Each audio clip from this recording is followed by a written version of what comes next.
Producciones presenta... Noticias en miniatura.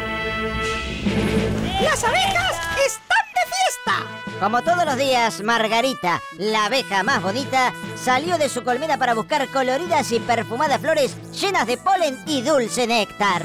Pero sin esperarlo, al alejarse de algunos arbustos, se encontró con un jardín lleno de flores frescas, entre las que terminó revolcándose con gran alegría. Sus abejas compañeras no tardaron en enterarse sobre su fabuloso descubrimiento y volaron a festejar junto a ella, zambulléndose entre los granos de polen, ayudando a que plantas y flores produzcan sus preciadas semillas y sigan regalando un maravilloso paisaje. El vecindario, como siempre, agradecido. En breve volveremos con más... Noticias en miniatura.